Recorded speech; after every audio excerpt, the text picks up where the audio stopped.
想象一下，两座综合娱乐城同在一座城市，同样面向全球游客，一边是送出马赛蒂豪华轿车的狂欢，另一边的大奖却只是一瓶干邑白兰地；一边是半年狂揽几十亿新元的业绩新高，另一边却面临着业绩下滑、执照缩短的重压。这就是今年新加坡两大综合娱乐城展现出的冰火两重天。根据最新公开的财报数据，今年上半年，滨海湾金沙营收同比增长 12%， 达到28亿6700万美元，约合36亿6100万新元。调整后息税折摊前盈利 EBITDA 同比增长 7%， 达到14亿7700万美元。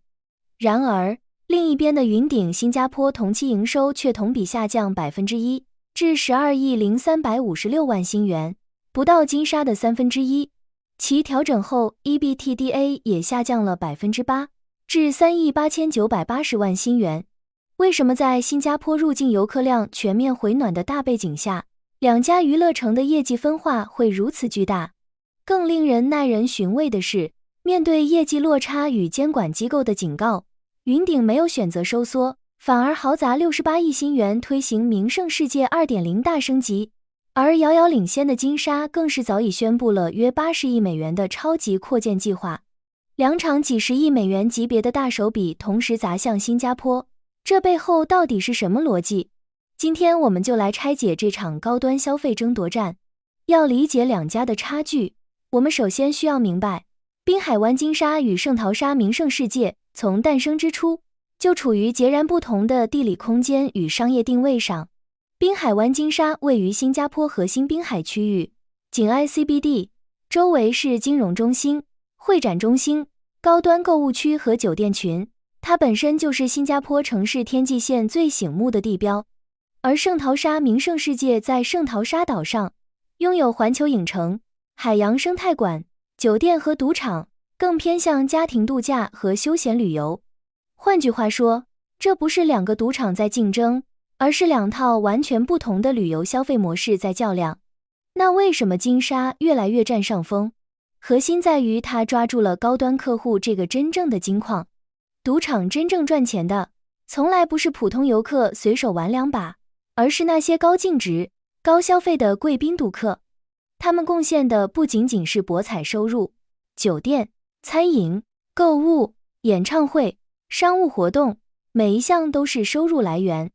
而金沙的城市中心位置，让它能够把赌场和 CBD、会展中心、购物区无缝连接起来。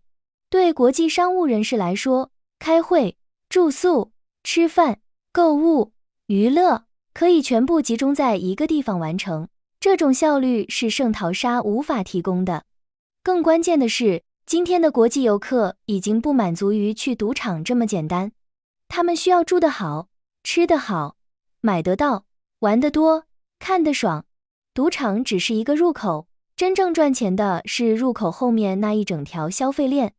高端客户来了要住酒店，豪客需要专门的套房和管家服务，他们要吃饭，要购物，要看演出，要参加活动。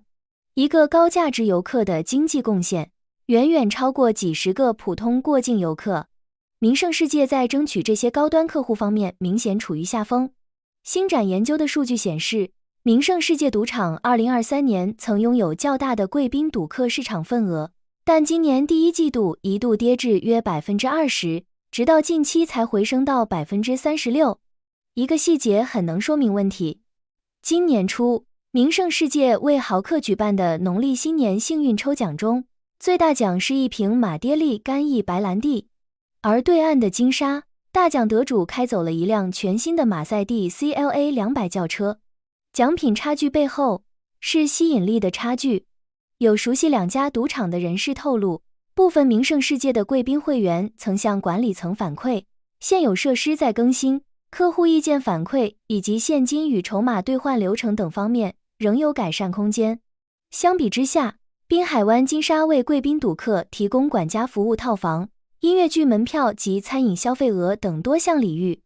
澳门博彩业顾问公司 iGaming X 合伙人李忠良更直言，名胜世界难以匹敌滨海湾金沙的奢华体验，预计未来可能进一步失去市场份额。但故事远没有结束，云顶没有认输，他在做一个大胆的决定，不跟金沙在同一个赛道上硬拼，而是重新定义自己的差异化优势。名胜世界 2.0 计划总投资约68亿新元，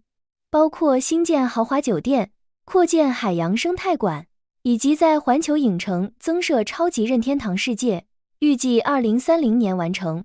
云顶执行主席林国泰表示，工程按计划施工，预计可于2030年如期开幕。云顶走的是一条度假加家庭加主题乐园加娱乐加博彩的路线，与金沙城市加商务加高端消费加娱乐形成差异化竞争。而金沙这边，即便已经遥遥领先，也不愿意停下来。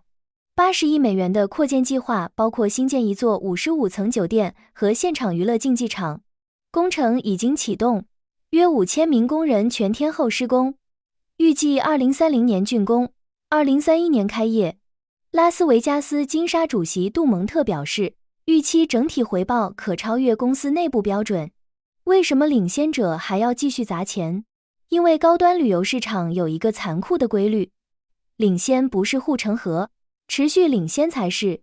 今天游客来了，不代表明年还会来。高净值游客对新鲜感、服务、私密性、娱乐内容、酒店品质极其敏感，设施老化就等于客户流失。这场竞争的本质根本不是赌场之间互相抢钱。从新加坡的角度来看，真正受益的是整个旅游经济。两家企业的持续投资带来的是旅游、酒店、零售、餐饮、娱乐、会展、就业的全方位拉动。新加坡今年第一季度旅游收益达到86亿新元，同比增长 6%， 而外国旅客数量只增长了 3%， 这意味着每个游客花的钱更多了。观光、娱乐和博彩类别收益增长最为显著，达到 23%。新加坡旅游局预计2026年全年旅游收益将达到310亿至325亿新元，创下新纪录。为什么全球资本愿意继续给新加坡下注？